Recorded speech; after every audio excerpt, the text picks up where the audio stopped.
I'm Vishruth Ashok. I'm leading the developer platform at Cloud Kitchens, and I'm going to be talking to you today about shifting left of integration testing and how to make it work without actually burning a hole in your pockets. So this slide has probably been imprinted into your mind at this point because you've seen it so much. But basically, shifting left means that you want to move your testing from the last stage of the development pipeline to the implementation stage. And why is that? It's because 80% of issues that come up and bugs that are introduced during the implementation stage. So it only makes sense that you want to actually test at the point where it's introduced to minimize the amount of time that you have to go around actually trying to fix it later. You can avoid needing to have multiple reviews for the same change. You can avoid needing to release something and then have people look at it after it's already broken. And especially in the world with AI generating a lot of code very fast, the bottleneck moves from actual implementation and code authoring to the review and the verification. And so this is especially important. And to understand how we actually did this shift left successfully at Cloud Kitchens, it's important to understand a little bit about the company itself. So we call ourselves the infrastructure for better food. So the mission that we have is that we want to make food delivery the default choice and high quality food delivery. And basically, if you want to cook, it's mostly based on just dietary preference or just a passion for cooking, not based on price. And in terms of scale, so we have hundreds of developers who are maintaining thousands of microservices, and we have millions of food orders that go through our stack every single day. And in terms of what matters to us, velocity, developer velocity is a big one. We wouldn't be at this conference. I think all of us do care about that, so we're in it together. Reliability, if you want to know why that matters to us, just try losing someone's lunch order and see how that works out. And cost, because that's part of our mission. So sometimes you're in the audience, you're part of a startup, you're seeing these people presenting where they have developer platforms that are bigger than the size of your entire engineering staff, and it can be a bit intimidating. So we at Cloud Kitchens, we actually have something that I would term as a builder culture. So we actually build a lot of stuff, custom tooling in-house. And some of this is not necessarily related to shift left, but I'm just too proud of it not to show it off, so we'll just get into that. So one is our merge queue setup. So this is a multi-build system merge queue that allows you to always keep the monorepo mainline green. And it also does attribution of PRs to the associated services so that you can do release tracking of what payloads actually need to go into a specific release. Speaking of releases, we also have our custom release pipeline. And so this is capable of doing canary rollouts, gradual rollouts with automatic rollbacks based on anomaly detection.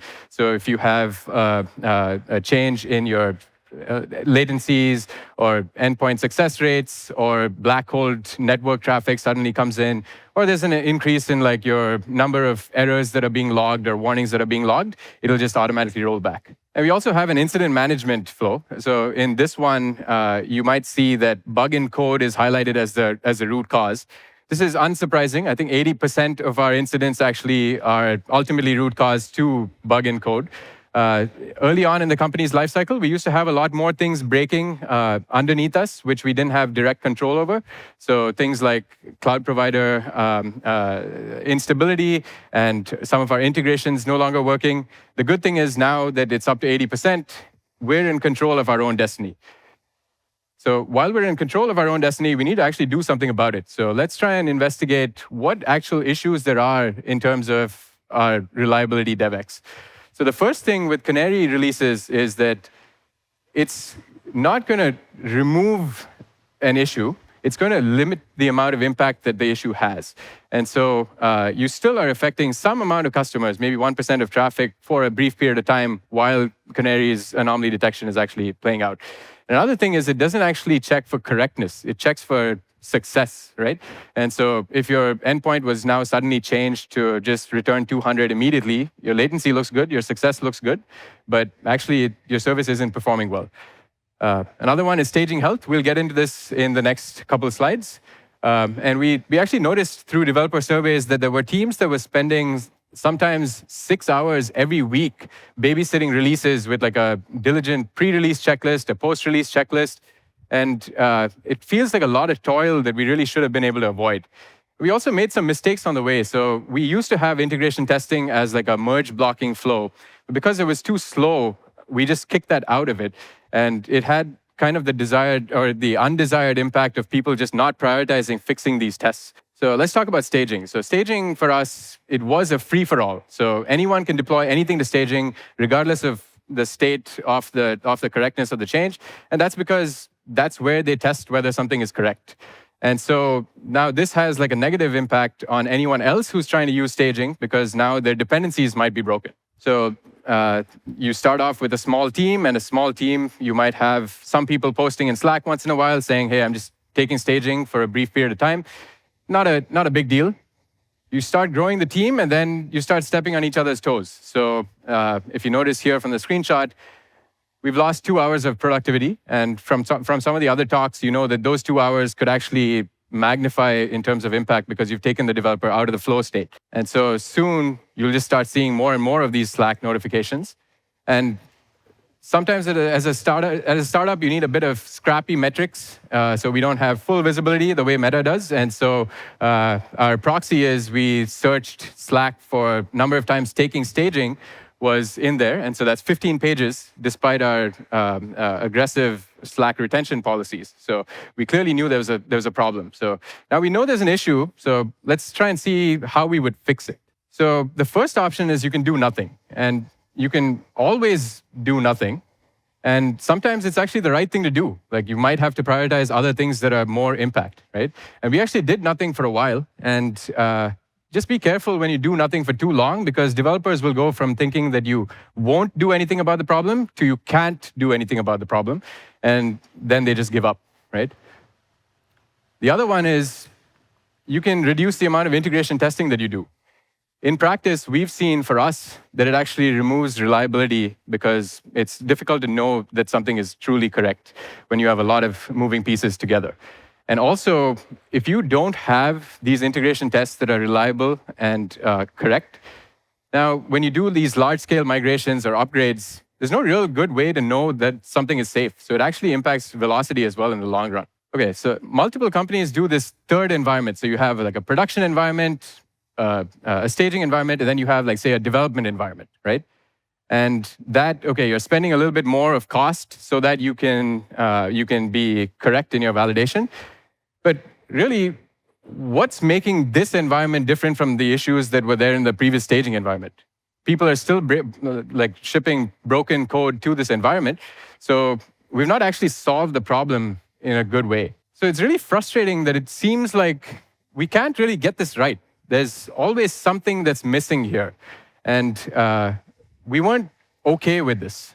So I want to introduce the concept of the developer sandbox. So what is a sandbox? It's an ephemeral variant of a service that's specific to just one developer. And why do we need these sandboxes? So the core is that developers need a safe place to break stuff. Without that, they can't do their job. And so if we take like a very standard microservice setup, you have a bunch of services that depend on each other.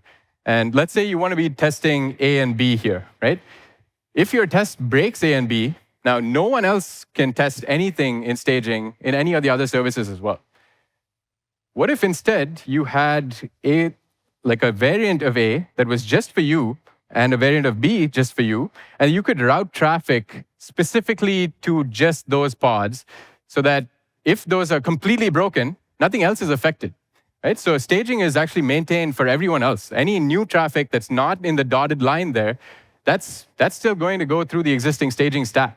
So now you have like almost a private staging for just yourself without the overhead of actually needing to spin up the whole cluster and like all of the infra that goes with it. And so let's talk about the DevX around how you can create these sandboxes. We made it really easy. So we go into the application portal for a specific application.